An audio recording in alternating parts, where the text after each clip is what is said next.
There's a lot of alpha male energy, a lot of flex culture, at least in terms of like flex culture in terms of how much I've had to suffer. It's like reverse flex in a way.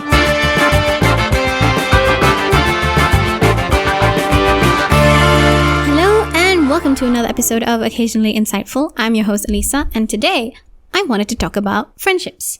More specifically, healthy friendships. Today might be one of the rare occasions where I actually focus on just one topic for the whole episode, except the one topic is kind of huge. So within that, there will still be chaos. Let me tell you guys, chaos always exists below the surface with me. Like on the surface, I am like cool and calm and collected. Underneath, I'm just barely functioning as a human. Then again, I'm sure that's the case for most people, or at least most 20-something-year-olds. Don't let anyone tell you otherwise. Rarely do people have their lives as put together as they would have you believe. Anyway, friendships, healthy friendships. I wanted to talk about them. I don't know. I just find this an interesting topic. And, as someone who is not particularly social, and as someone who doesn't have a lot of friends, I have the opportunity, like in my free time, to just sometimes sit and think and wonder, and I don't know, I hear stories from people that I know, and I have opinions, I have thoughts, I have a lot of thoughts, and I have a feeling that this episode is A, going to be long, and B, probably will have a part 2 sometime down the line. Even though I'm not an expert. I don't think anyone can ever be an expert in friendship unless you are some sort of, you study it professionally, like you are a psychologist of some sort. I'm not an expert in that way.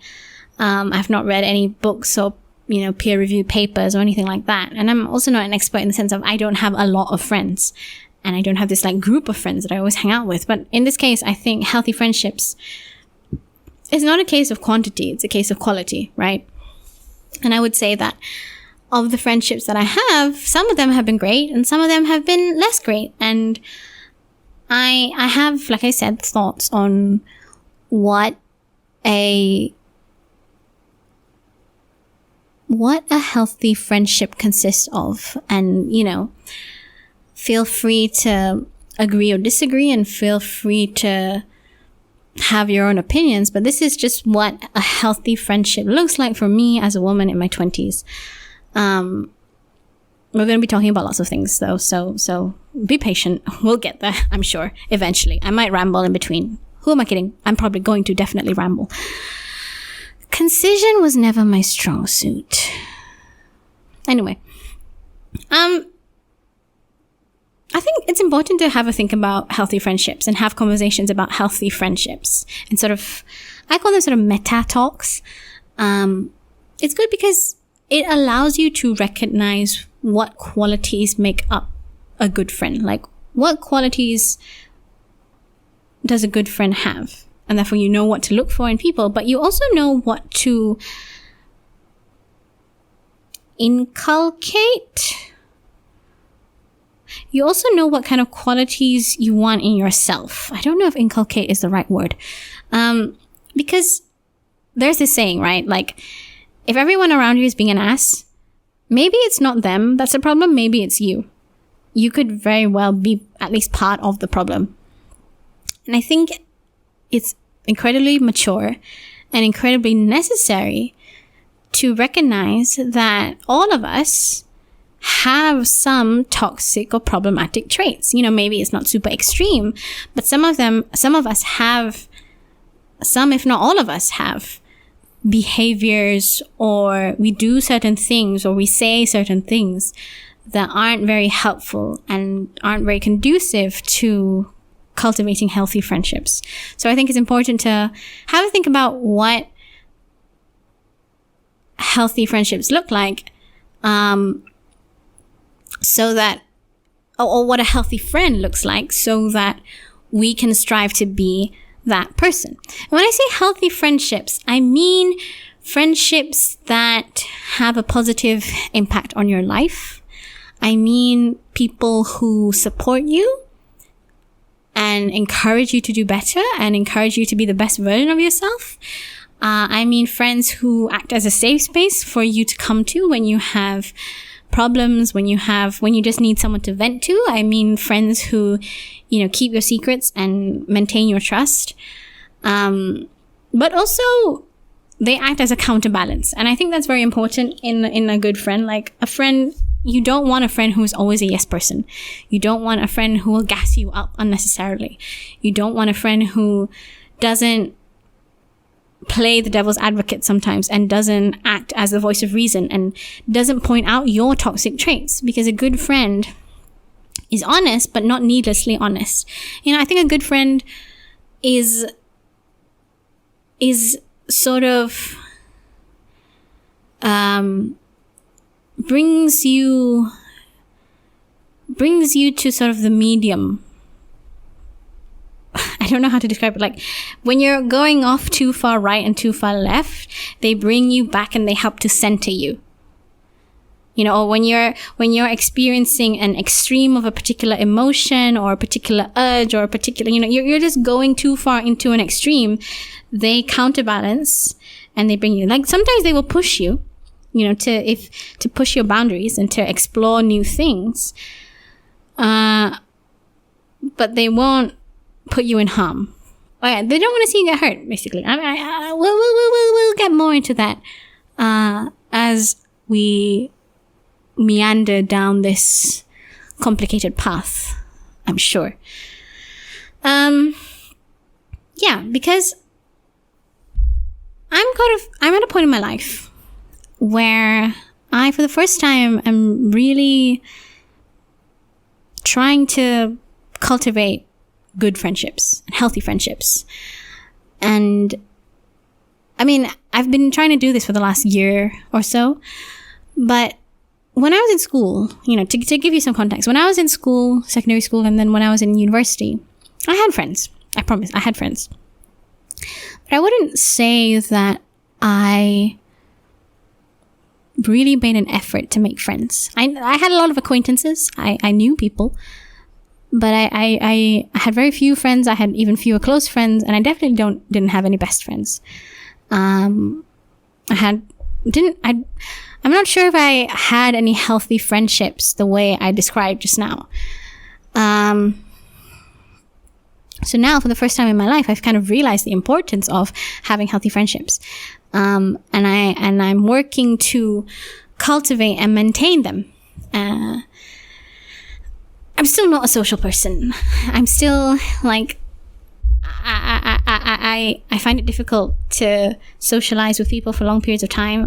I get drained from social interaction very easily, but I still recognize the importance of having good friends. And it's not really because of COVID and the isolation and quarantine that a lot of us have had to deal with.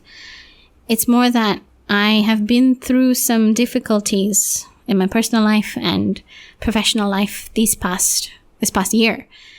And through those difficulties, I've realized the importance of having a support system and having healthy friends, healthy friendships, and with people who I can talk to about anything. And they will give it to me straight, and they will tell me like, look, your feelings are valid, or maybe you should think about it this way. Like just people who can be honest with me, and it feels sincere and it feels like they care about me, So yeah, like I said, I'm no expert in what makes up a healthy friendship or what makes a healthy friend, but I think intuitively there are some qualities we tend to gravitate towards. Now, there's an old post that I saw several years ago, probably, that has stuck in my mind forever. I think it was a post I saw on Tumblr. And when we talk about the qualities that we like in a person, or when we talk about why we like somebody,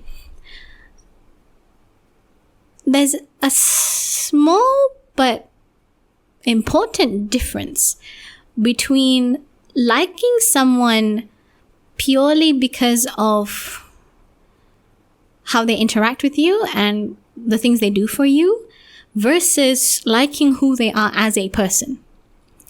And it's okay to like someone for how they interact with you and for what they do for you.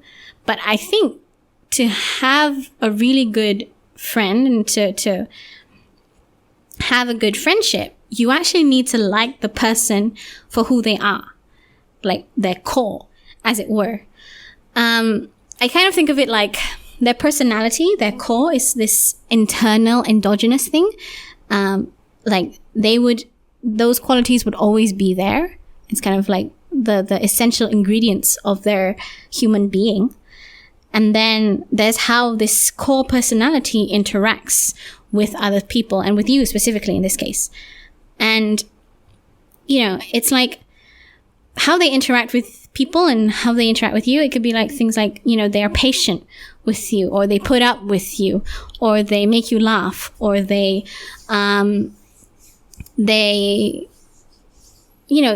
do you like something that involves this person interacting with you or interacting with other people.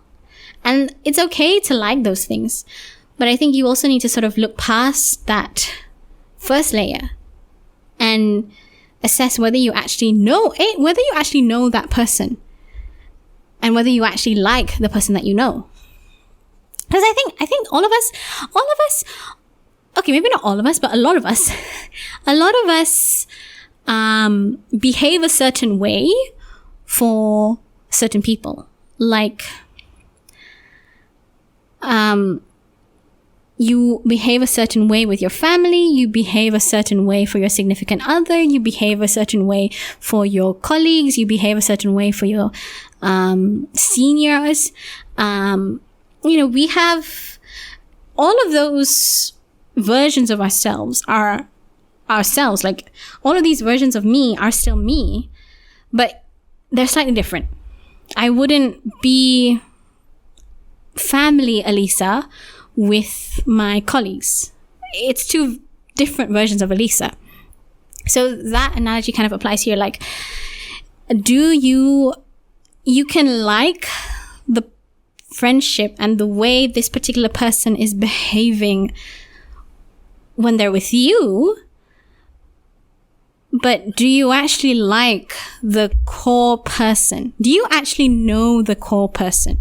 Because sometimes people are so good at being a particular version of themselves for you that you don't ever actually get to know who they are inside. And sometimes that's for safety. Maybe they've been hurt in the past. Maybe they've gone through particular traumas and they're not comfortable sharing. But I think for me personally, to make a healthy friendship work, to make a friendship work and let alone make it healthy, I need to actually click with, I need to actually not only, like how this person is when they're behaving, when we're interacting, but also like them as a person. There's a difference there. There is a difference there. And I'm not sure I'm doing the best job at explaining. If any of my listeners are psychology experts or have read a book or something about this, and there's a scientific explanation, please let me know. But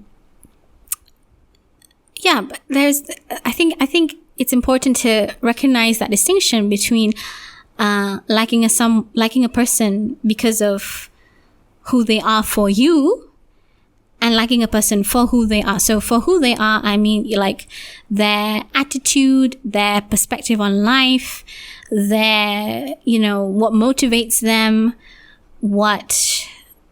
I think what motivates them is actually a good example, because some people are motivated by sort of internal drive and internal desire to feel satisfied. Some people are motivated by money. Some people are motivated by family and cultural values. And those things, those internal motivations, then translate to external behaviors and impact how they interact with people. Like someone who is perhaps very motivated by a desire to save the planet you're likely going to see them, participating in a lot of social justice movements and talking a lot about climate change with people and, trying to raise awareness. I think that people who are more motivated by like traditional measures of success, like career progression and money, I think we can sort of envision how those people interact and sort of the behaviors that they have, especially in the workplace. So I think it's important to understand and really see whether or not you appreciate and like who this person is or who your friends are internally. Because who they are internally will affect how they interact with different people, right? And I know that for myself, if I don't necessarily like who they are as a person, as in I don't click with their way of thinking or their morals or their perspective on certain topics or their approach to life, then no matter how good our chemistry is, no matter how good our sense of, no matter how good our senses of humor might click, no matter how in tune our minds might be, if we don't click on that base level, then I don't make as much effort to maintain that friendship. It just feels more difficult. Whereas if I truly deeply appreciate someone's character and I like them for who they are, then I make an effort to keep that friendship going. So I'd like to move in now to some qualities that I personally believe make for a healthy friendship. And this is based on my experience and what I need. I'm sure that this kind of varies slightly person to person in exactly what you need from a friend. But in terms of general traits, at least some of these are going to be applicable, I think. And again, I'd like to turn this into a bit of a discussion. So if you have tidbits that you want to share, insight you want to share, you can leave them as a comment if you're watching on YouTube, or hit me up on Twitter at pod_insightful, or send me an email to occasionallyinsightfulpodcast@gmail.com. I'm just going to keep plugging that until I actually get someone emailing me, because I think that would be so cool. Anyway, again, I'm not an expert, but like I said, this is what matters for me. So healthy friendship is a give and take thing. It's never always 50-50, but it shouldn't always be 90-10 or worst case 100-0. Like, one friend shouldn't always be the giver and the other the taker. There has to be a little bit of back and forth. Like, you both, I feel, need to bring something. You both need to support each other, to encourage each other, to take the time to listen, take the time to speak. Because you might feel like you're always a giver. Like, sometimes I do feel like I don't know. Sometimes I feel like I'm a giver. Sometimes I feel like I'm a taker. Sometimes I feel like I'm always the person who is like creating the safe space and listening to my friend vent, because I like being the person that they come to. But it does also, on the flip side, when I am venting to someone who wants to be my safe space to talk to, or when I am talking about my day, it also kind of feels, it doesn't feel good when it feels like I'm the person carrying the conversation, So it's a back and forth thing. Like, a friend, it takes two to make a friendship work. I know it says it takes two to make a relationship work, but a friendship is a relationship, And on this topic of, back and forth communicating, honest communication, this ability to be open and vulnerable and real and honest with each other is so important. And importantly, it's the ability to be honest and not have it come as an attack and not have it come as hurtful. Now, this is difficult because often you might say something and you mean it with the best intent, but it's received badly. And that can be, it's not always your fault. Sometimes it's, this other person has internal struggles that they're dealing with, some confidence issues or some mental health issues or whatever the case may be, that's making it difficult for them to hear what you have to say. But nonetheless, I think it's part of being an adult and having a mature, honest friendship is this ability to communicate transparently with each other. And I'm going to come back to this point about communication later on, but like, I cannot stress to you enough, guys. I cannot stress to you enough the importance of communication. And like this, if there was a hill upon which I was going to die, communication is the hill that I choose. It just solves so many awkward situations. Just being upfront and being honest with each other.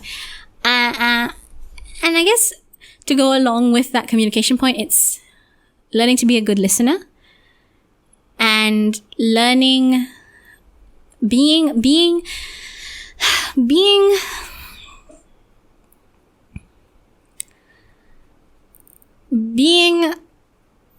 someone who genuinely listens to what they have to say and not like and taking that into your mind rather than like sometimes I don't know if you ever experienced this, but have you ever been in a situation where you are explaining your problem to someone and when you hear them say it back to you, it feels like they only selectively listen to what you were saying. Like you were trying to hit message A, but instead they picked up message B, when really it's message A that's your main thing that you're trying to say. It feels as if the words went into their ears, but it kind of went through a filter, so they only selectively heard what you were, like selectively heard and understood and absorbed what you're trying to say. And so they don't really understand your issue. They just understand what they think is your issue. I'm sure a lot of people have encountered that at some point in their lives. Not necessarily with a friend, but perhaps with a parent or a relative or a teacher or a colleague. Like, they're not intentionally misinterpreting the problem, but sort of missing your point, right? So in addition to being able to honestly communicate, you also need to be able to genuinely listen and genuinely do your best to understand your friend when they come to you with a problem, and don't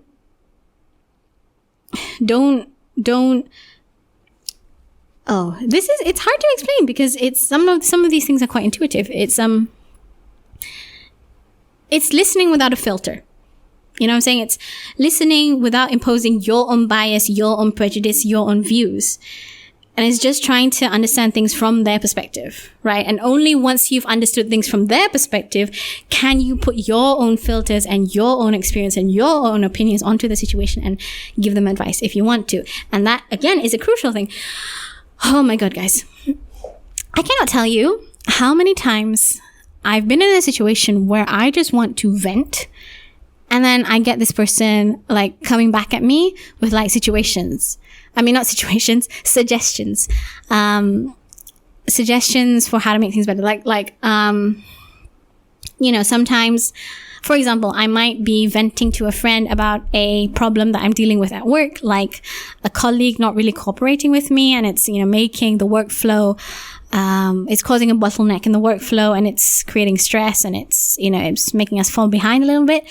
I might just want to vent about this situation, and then suddenly I get friends who are like, oh, well, have you tried this or that? Have you communicated with them? Have you tried doing it this way? Or, I'm like, guys, I don't want advice. I just want you to listen, and I just want you to validate my feelings. I just want you to say, dude, that sucks. I feel for you. I don't need advice. And which is itself a skill. Having the ability to restrain yourself and hold back this desire to help and give advice instead like check in with them and be like, what do you want me to do? Do you just want me to be a shoulder, or do you want to bounce ideas off with me, or do you want me to give my take? Like, what do you need from me? I think especially with a lot of guys assume that when you come to them with a problem, especially if you're a woman, if a woman comes to them with a problem, their default response is how to fix. I'm like, I don't want advice. I don't want you to tell me how to fix. I know how to fix. I want you to just validate my feelings. I think that is step one. Honestly, no matter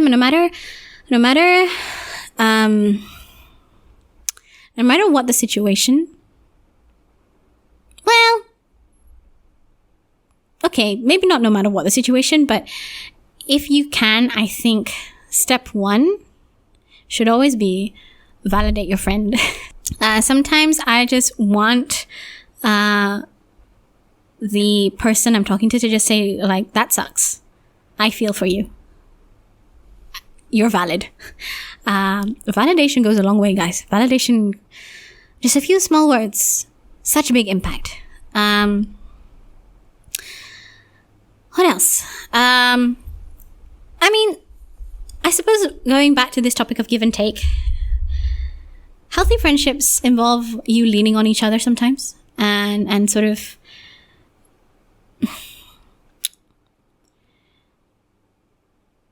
it is frustrating, I feel. And I have experienced this personally with some people in my life, where I have wanted to be a safe space for this person, and I have tried my best to show that I am someone who can be trusted and someone who, is willing to be patient and is willing to just let you talk. But when they're dealing with something and they don't want to talk to me, like, they want to talk to me, but also they don't want to talk to me. Like it's this, I understand that some people are just not ready to talk about certain issues, and they're just not comfortable, talking to me specifically, which is fine. I'm not going to force you to talk to me specifically if you don't want to. But I think it's frustrating when someone is dealing with an issue and they are trying to deal with it by themselves, and they're trying to macho it out. It's, again, a guy issue, I think. Well, no. Definitely some girls deal with it too. It's not a gendered issue, but from my personal experience, it's been with a couple of guy friends that I've had. Like, they are dealing with something, they don't want to talk to anyone about it, but they're clearly suffering. And I'm like, you don't have to suffer alone. You can lean on your friends. You can, you have people in your life that you trust, that have always, been there waiting with open arms, right? So I think it's, when someone is throwing you, it's like, imagine you were drowning and someone threw you a life jacket, or they threw, not a life jacket, what's the thing? The life buoy, the orange, the orange circle thingy. Not life raft. My mind is blank. Okay, they threw you the orange circle thingy attached to a string. You know what I'm talking about, right? You know what I'm talking about, right? You were drowning and someone threw it to you and you're like, no, I can do this. I can swim to the shore. Dude, it's like, the current is against you. You are not going to make it. No, I can swim. I don't need your help. I'm fine. Like, dude, just take it. No. Oh my God, stop being an idiot. I'm here. I want to help you. And then someone else throws another orange circle thingy attached to a string, and like, no, I don't want to take that either. And then another person. Like, people keep offering help and you are just there and you just want to be alone and you just want to be macho and you just want to deal with it yourself. And you're like, okay, fine. Don't accept help. It's so stupid. I get it. It's not that simple. We all have our own personal demons, and we all have our reasons for not wanting to share certain problems. And at the end of the day, you can't force someone to talk to you. But when you're on the other side, right? When you're on the other side of the equation and you can clearly see that this issue is eating someone up from the inside. And you're just standing watching helplessly as your friend, this person you care about, is sort of wasting away and crumbling under the burden of whatever issue they're dealing with. It's really sad to see. So I think healthy friendships, part of it is leaning on each other, and part of it is being able to trust each other enough that you can go to this person and you are willing to accept the orange circle thing being thrown at you. I'm gonna be so annoyed at myself when I listen to this back in the edit, and I'll be like, orange circle thing. She went to Cambridge. I swear, she went to Cambridge and she can't remember the name of the orange circle thing. It's not life. Oh, never mind. I'm going to blame it on the slight dehydration and lack of food because I'm fasting, okay? Like, give me a break, guys. Give me a break. Healthy friendships. We've talked about communication. We've talked about give and take. We've talked about leaning on each other. We've kind of touched on it, this idea of encouraging each other. But encouraging each other within reason. You know, you don't want someone who's always a yes man. You want someone who supports your dreams and pushes you to be better and encourages you to try your best. But you don't want someone who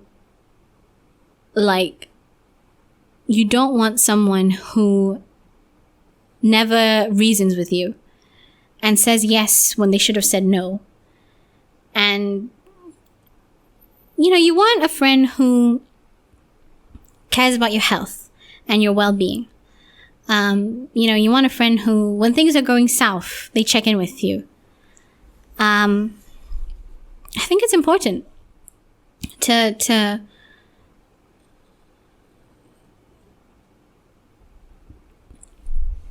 you don't want overly enabling friends, I think, because sometimes that leads to more harm than good. For me personally, I like when I see a friend who reciprocates my efforts and someone who reciprocates my efforts. Like, friendships do take work to maintain. Like I said, it's give and take. So yeah, I guess this is another way of saying the same thing. A friend who, it's not always me reaching out to them saying, hey, do you want to meet up? Sometimes it's them reaching out to me saying, hey, I missed you. Let's hang out. Let's have breakfast together this Saturday.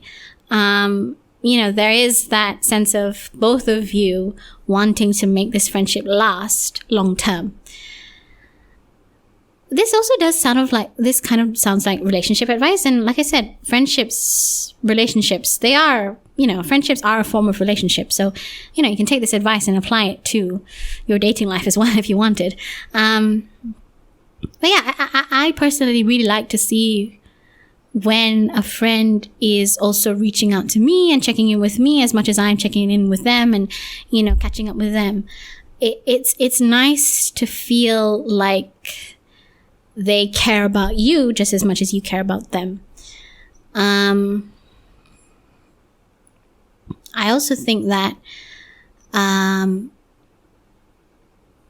know, having a meaningful connection with someone, and by meaningful connection for me, a meaningful connection is clicking with someone beyond surface level common interests or beyond just being in the same social circle or working in the same office. Like, a meaningful friendship is, you know, you connect with them on that deeper level. So you connect with them as who they are in terms of interests, in terms of outlook on life, in terms of things you like to watch. It's just a deeper level of connection. I find that when I have that with someone, it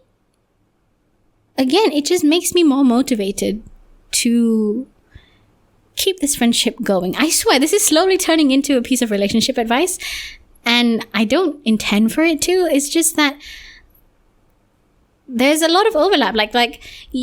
I guess what this is trying to say is that you should treat your relationships and your friendships from a similar perspective. I mean, there are some slight differences, but the starting point is very similar. And this is not helping my case, but I personally think that it's good to be a little bit in love with your friends. And don't go like, don't take this out of context, but I think it's good to be in love with your friends, because if you don't love your friends, like if you don't love who they are as a person, what's the point of having them around?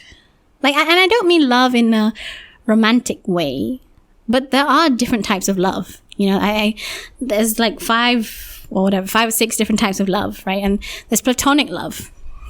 It's like, I care about you, and I, you know, it's not love the same way that you love your parents or your siblings or your significant others. It's more of a, dude, you're an awesome person. I love you. I love who you are. I love your character. I love your quirks. I love your perspective on life. I love your attitude on life. I just love who you are. And I think if you don't love your friends or who they are as people, just reevaluate.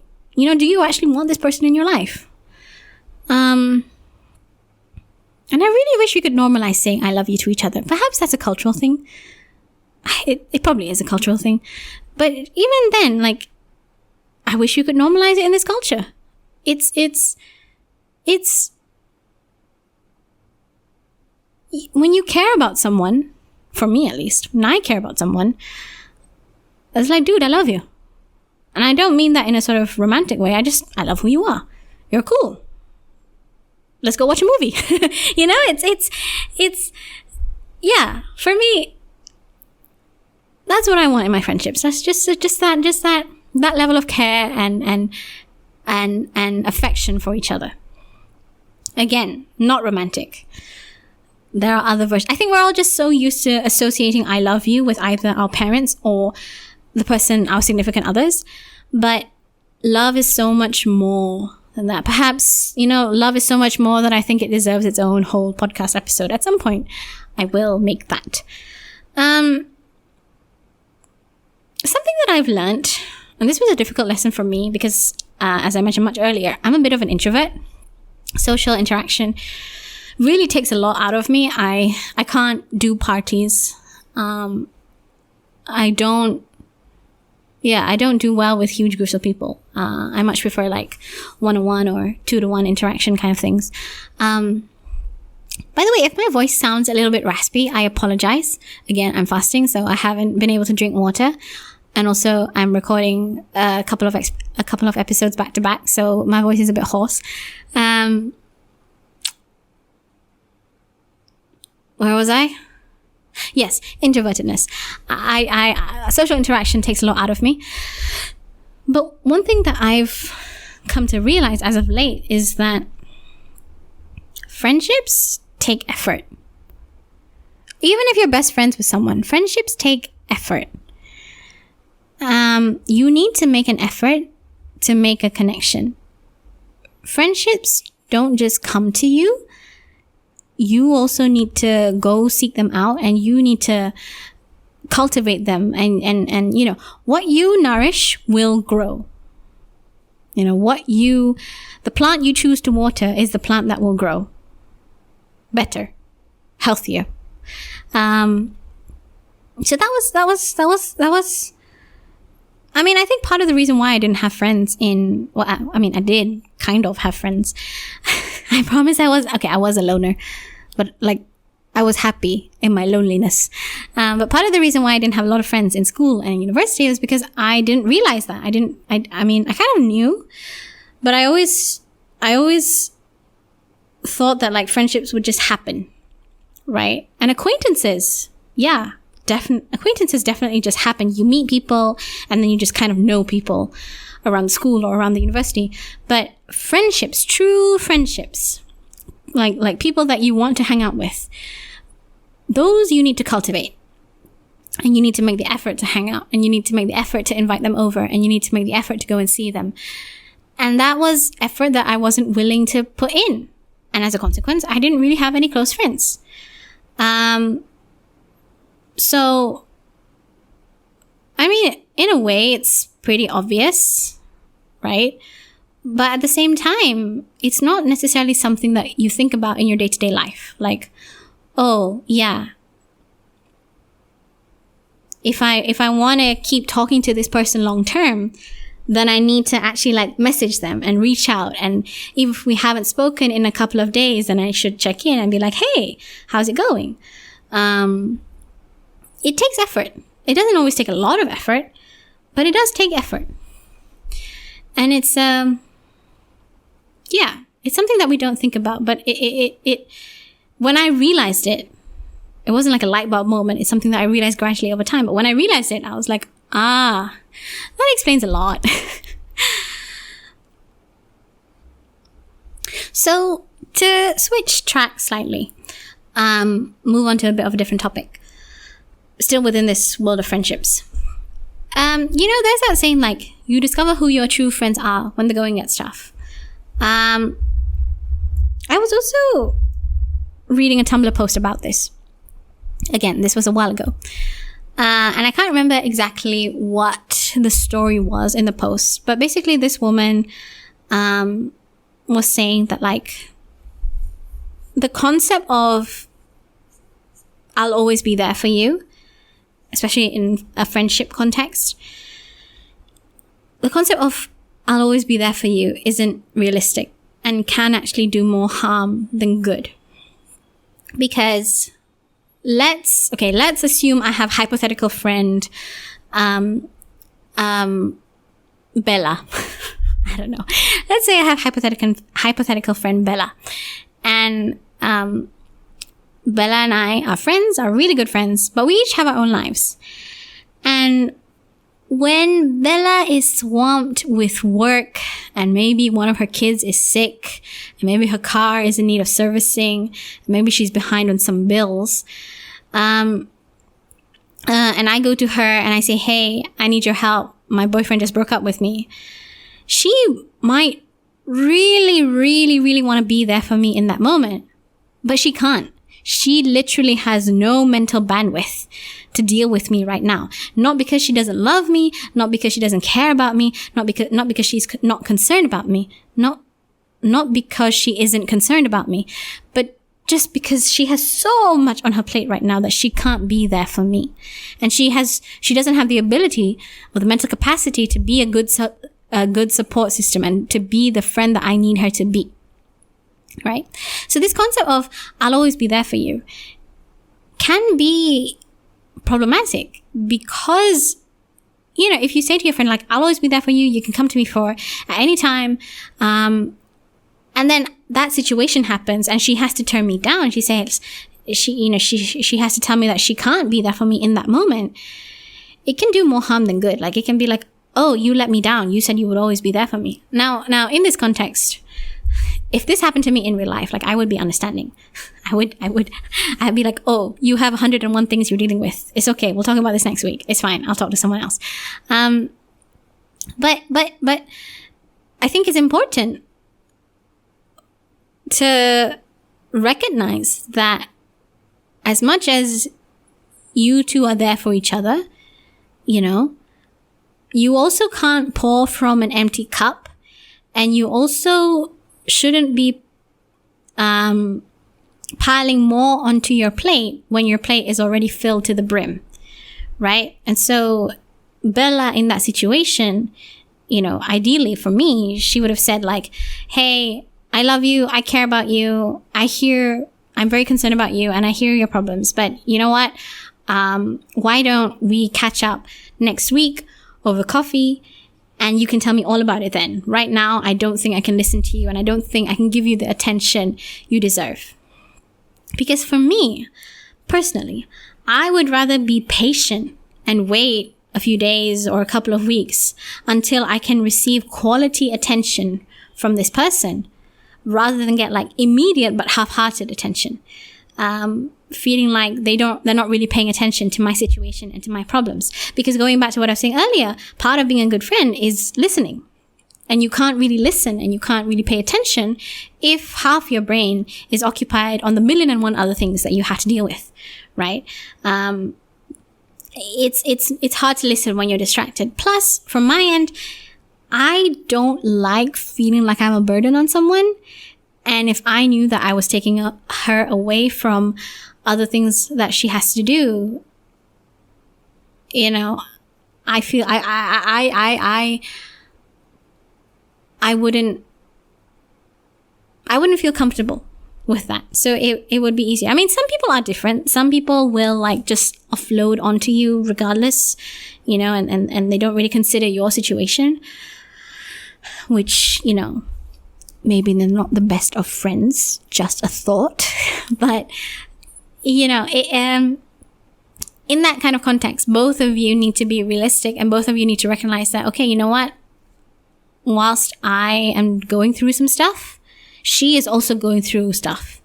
And we can't be the people that we need for each other right now. We can't be the people that we need to be for each other right now. So, you know what? Let's give it a week to settle down and then we come back together and, you know, I can vent to her, she can vent to me. We can cry over some cheesecake and bada bing, bada boom. Life goes on. You know? And I even think that if you're in that situation and let's say that you did say yes in that situation, like you had 1,000,001 things on your plate, but your friend came to you with this issue and you're like, yeah, sure. Let's come in. I'll cook you dinner. You can tell me all about it. But if you are only half-heartedly listening to their problems, I feel like that would cause even more damage because then your friend feels like, oh, they weren't really paying attention to me. They don't really feel that sense of validation. It just feels bad, okay? It just feels bad when you feel like you're not being fully listened to. So I guess what this whole section spiel is trying to say is that healthy friendships, communication really does matter, specifically managing each other's expectations and being understanding and being patient with each other and communicating that, you know, I care about you, but I also need to care for myself and my family or whatever it may be at this moment in time.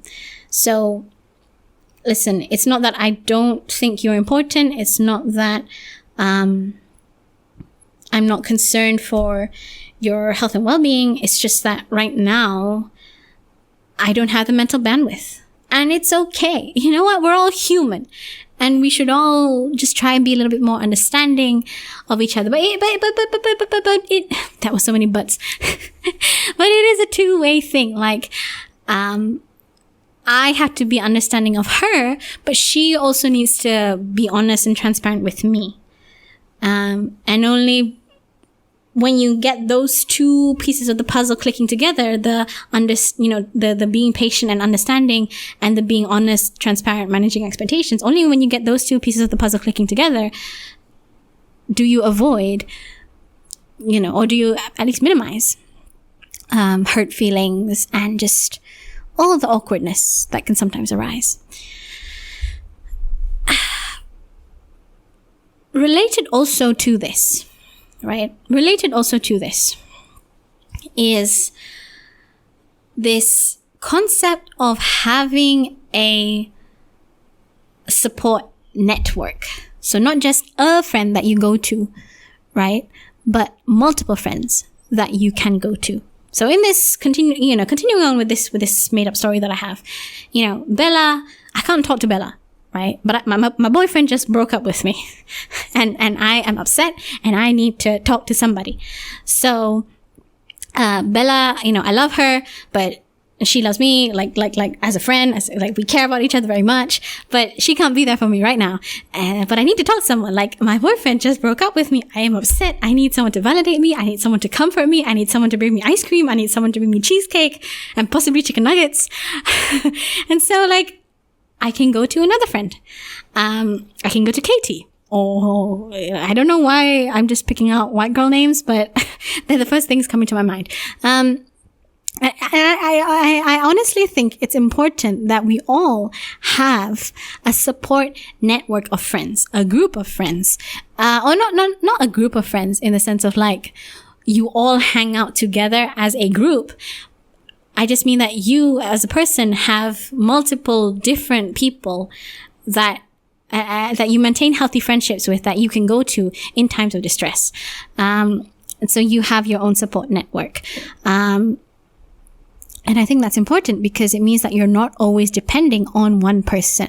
Again, in a post that I read on Tumblr, a lot of my insightful posts do come from Tumblr. It is as chaotic of a site as it is. Sometimes it produces some gems of wisdom.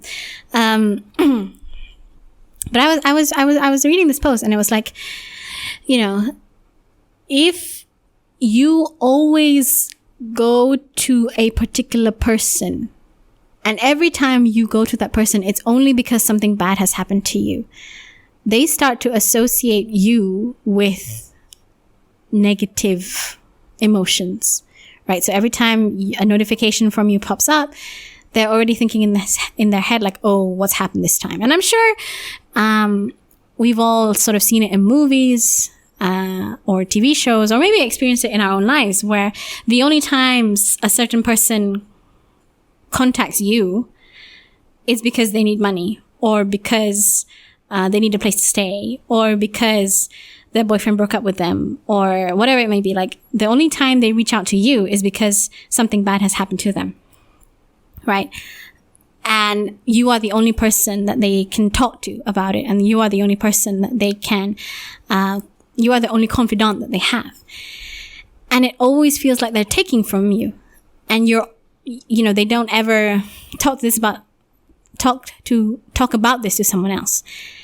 And I mean, it's a bit of a nuanced situation, but you will start to associate this person, with negative emotions. Whereas I feel like if you sort of distributed that negativity, right, that hardship that you're dealing with, if you sort of distributed that, and by talking to a few of your friends, right, it kind of mediates the problem a little bit, in my head at least, because you are getting support from more people, and no one person has to bear the brunt of needing to comfort you, right?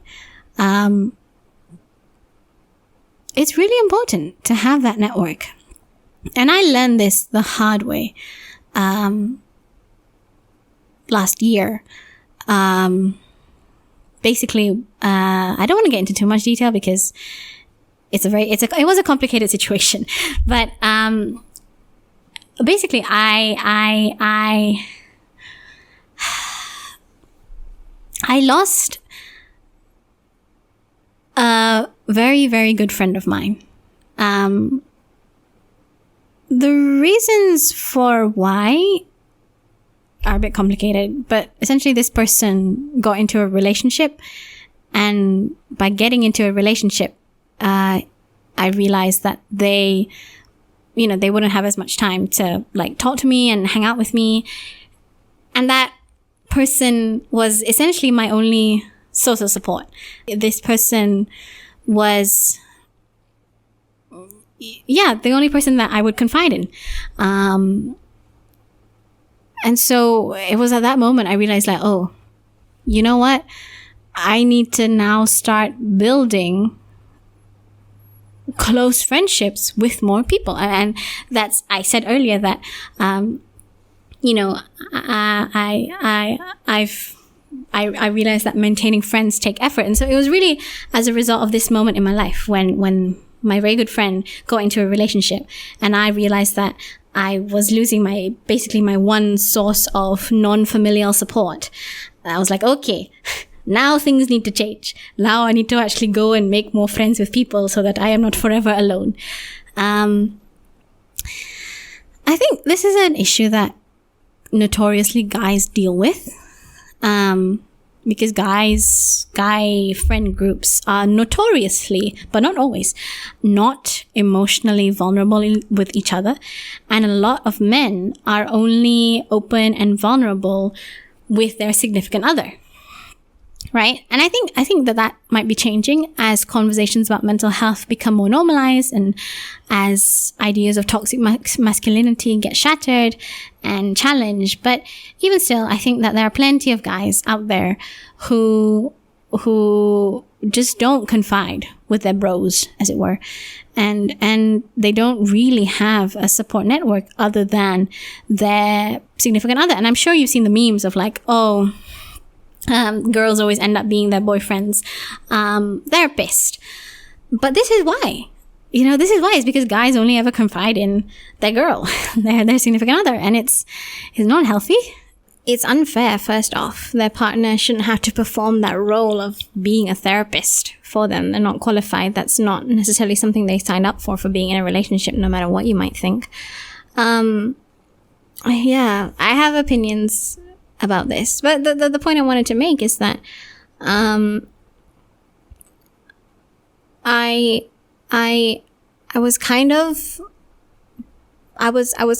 like that. Like, I wasn't, in the sense of I was relying on solely one person to quote unquote be my therapist and provide me that emotional support. And I realized that it was unhealthy. And I realized that it wasn't good for me to just rely on one person and to put all my eggs in one basket. So since then, I've been trying to make more friends and maintain more healthier friendships, both in terms of healthier friendships and more of them. So better quality and higher quantity, And yeah, I feel that guys, even when I've like hung out with guys from work, like, we've all gone out to lunch together or we've all gone out to dinner together, like, the conversation topics are often like politics, or more often than not work related. Like, it's salary and remuneration, it's promotions, it's workplace news and workplace gossip. And I'm just like, can we please get away from work, and please, can we just talk about something lighthearted, and can we just talk about something different? And it feels like, in fairness, I did work in an investment house. So that's probably part of the reason why, like, the guys in particular kept focusing on work. And there's a lot of alpha male energy, a lot of flex culture, at least in terms of like, flex culture in terms of how much I've had to suffer. It's like reverse flex in a way. But it's just really something I don't want to deal with. Anyway, my point is, it seems that guy perspectives on, and I know I'm being quite binary on the whole gender stuff at the moment, but I'm just talking from my own experience. Male perspectives on friendships versus female perspectives on friendships. I think we have a different take. Put it that way. We have a different take. Yeah, and I'm not saying that guys can't have healthy friendships, but I'm just saying that perhaps they're not as conscious about the importance of having deep, meaningful connections with other people. But then again, maybe I'm wrong. And maybe the sample of dudes that I've been exposed to is not representative of males as a whole. And you know what? It's probably definitely not representative of males as a whole. So, again, not an expert. I'm just speaking from experience. Yeah. Since we're on the topic of friendships, I will also say that I think it's very possible to maintain healthy friendships maintain healthy online friendships with people. And this is a topic that I want to get into more in its own dedicated episode, because I have a lot of experience. I went to an international school. I went to university overseas. I have a lot of experience maintaining and also losing contact with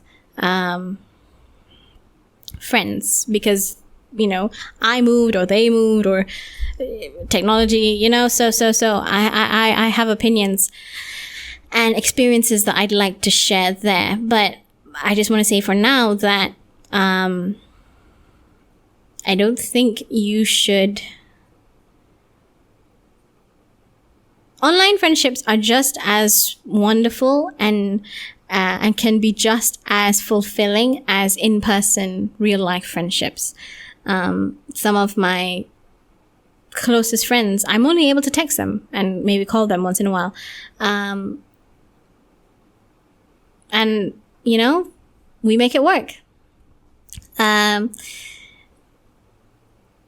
think that the fact that my brain is slowing down and I can feel like the last shreds of coherence sort of falling apart. Like I'm barely hanging in there, guys. Talking to yourself for like an hour, 2 hours, however long I've been recording, it takes something out of you. It takes quite a lot out of you, especially when you're fasting and you can't like drink water or have a little snack to, pep yourself back up. So I think that my ramblings are coming to an end. I hope that you found this episode on the more insightful end of things. I know that with me, things can go from very random and left of center to hopefully something more like today, where it's at least been thought-provoking and it's at least prompted you to reevaluate who you call friend and why, importantly, why you call them friend. Is it because you like who they are when they're with you, or because you like who they are as a person? It's completely okay to like who they are when they're with you. I mean, you should. Otherwise, they wouldn't be your friend at all, right? But I think it's also important to look beyond that first level, that sort of personality, that interaction-oriented image, and really consider the person as a person in and of themselves, as a complete being in and of themselves. When they're not defined by their social context, when they're not defined by the people that they're around, do you still like that person? And if the answer is yes, then that's great. If the answer is no, then maybe it's time to... If the answer is no, or what I think it will be is, I don't know, as in I don't know who this person is really, like I don't really know them outside of the interactions that we have, then maybe it's time to dig a little deeper and make the effort, as it were. And I also hope that this episode prompts you to look introspectively. I don't know if that's the right word that I'm thinking of. To reflect. Reflect on your own behavior and to see, what qualities do I bring to the table? Like, why would somebody want to be friends with me? I guarantee you there are plenty of reasons. Like, everyone has redeeming qualities. But what are they? And similarly, what are my toxic qualities? What do I need to work on? Do I need to be a better listener? Do I need to be better at trusting people? Do I need to be more open and more honest and more vulnerable? There are always things that we can work on, and it's not something that will change overnight. But hopefully, this will be, if you've never thought about it before, hopefully listening to this will prompt some self-evaluation, and we can always better ourselves. We can always be better people. So with that, I'm gonna say thanks for tuning in.